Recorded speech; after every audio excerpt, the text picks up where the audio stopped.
महाराष्ट्र में मराठा आरक्षण को लेकर आंदोलन का किस्सा कोई नया नहीं है। कई दशकों से मराठा समाज आरक्षण के लिए संघर्ष कर रहा है, लेकिन दुर्भाग्य ये है कि ना तो मराठा समाज को आरक्षण मिल पा रहा है और ना ही उनका संघर्ष खत्म हो रहा है। वहीं एक बार फिर आरक्षण को लेकर मराठाओं की आवाज बनकर उभरे मनोज जरांगे पाटिल ने भूख हड़ताल शुरू कर दी है। जरांगे पाटिल के मुंबई में दस्तक देने के साथ ही शहर की रफ्तार थम गई है और ट्रैफिक की सांसें फूल रही हैं। हर तरफ सिर्फ भगवा नजर आ रहा है।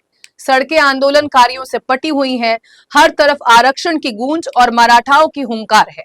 नमस्कार, मैं हूं पूर्णिमा शुक्ला और आप देख रहे हैं 24 न्यूज की खास पेशकश मराठाओं की हुंकार। जी हां, आरक्षण की मांग को लेकर एक बार फिर मराठाओं ने मुंबई में हुंकार भरी है, जिसके चलते पूरा शहर भगवा में नजर आ रहा है।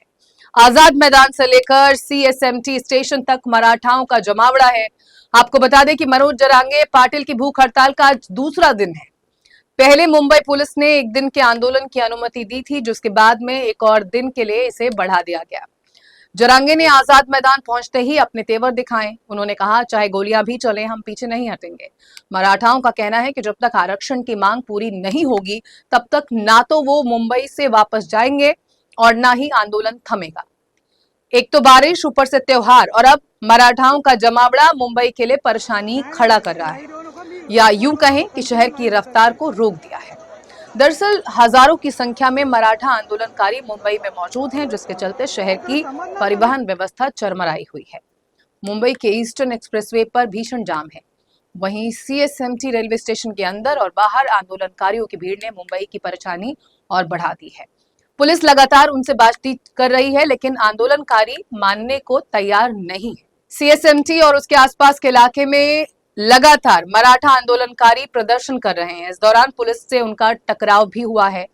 आंदोलन के चलते आम लोगों को भारी परेशानी झेलनी पड़ रही है, जिस पर मुंबई पुलिस ने भी अपनी प्रतिक्रिया दी है और मुंबईकरों को हुई असुविधा पर खेद जताया है।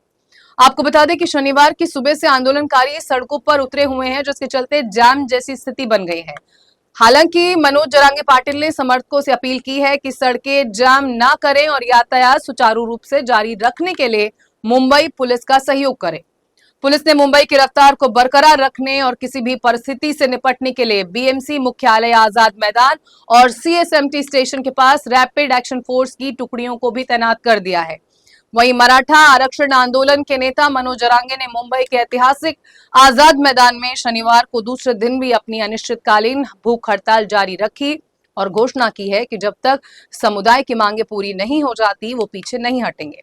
जरांगे और उनके समर्थकों को रात भर हुई बारिश के कारण मैदान पर कीचड़ से जूझना पड़ा और उन्होंने शौचालयों में पानी की कमी समेत पर्याप्त बुनियादी सुविधाएं न होने की शिकायत भी की है।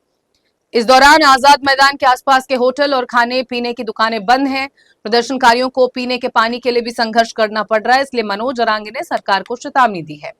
जरांगे ने मांग की है कि सभी मराठों को नौकरी और शिक्षा में आरक्षण के लिए अन्य पिछड़ा वर्ग यानी ओबीसी के तहत कुनबी के रूप में मान्यता दी जाए। प्रतिष्ठित छत्रपति शिवाजी महाराज टर्मिनस समर्थकों का केंद्र बन गया है, जहां सैकड़ों लोगों ने आंदोलन के दूसरे दिन के लिए खुद को तैयार करने के वास्ते शुक्रवार देर रात वहां शरण ली।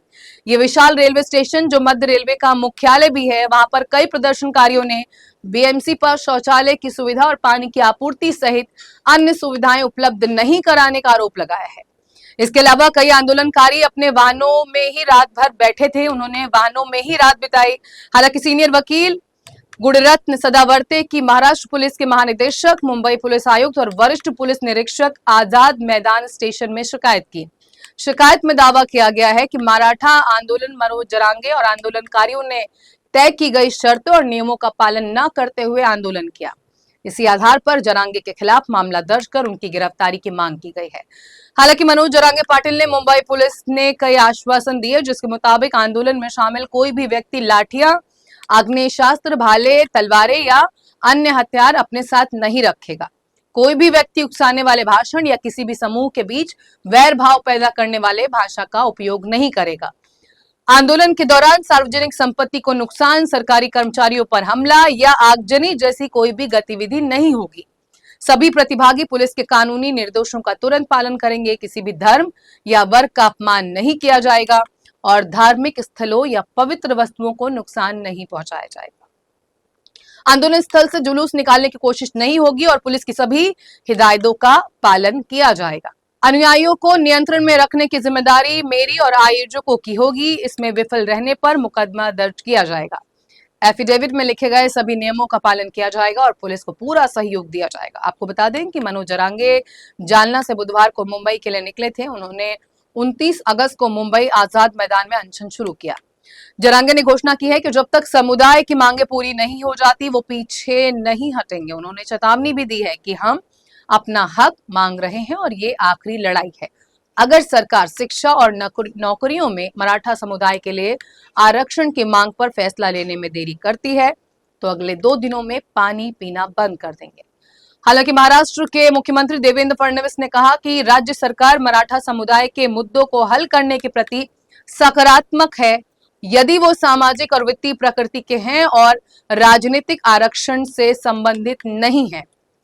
मुख्यमंत्री ने कहा कि मराठा समुदाय से संबंधित मुद्दों पर मंत्रिमंडलीय उपसमिति जरांगे की मांगों पर चर्चा कर रही है और संवैधानिक ढांचे के भीतर समाधान ढूंढेगी। आपको बता दें कि मनोज जरांगे पाटिल ने 29 अगस्त 2023 को जालना के अपने अंतरवाली साठी गांव में मराठों के लिए आरक्षण की मांग को लेकर पहली बार अनिश्चितकालीन भूख हड़ताल की थी। तब से ये उनका 7वां विरोध प्रदर्शन है।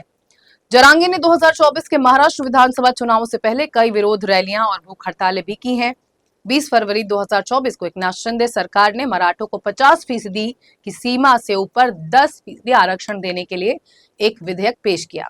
वहीं इसी साल जनवरी में ही राज्य सरकार की ओर से भाजपा विधायक सुरेश दास के हस्तक्षेप के बाद जरांगे ने छठे दिन अपनी भूख हड़ताल समाप्त कर दी थी। बहरहाल मराठा आरक्षण के लिए आर पार की लड़ाई के मूड में है और लेकिन सरकार अपने तर्क दे रही है। अब सबकी निगाहें मनोज जरांगे पाटिल पर हैं।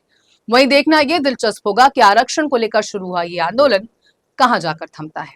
हमारी खास पेशकश में इतना ही। खबरें 24 न्यूज पर लगातार जारी हैं। आप बने रहिए हमारे साथ, देखते रहिए 24 न्यूज। नमस्कार।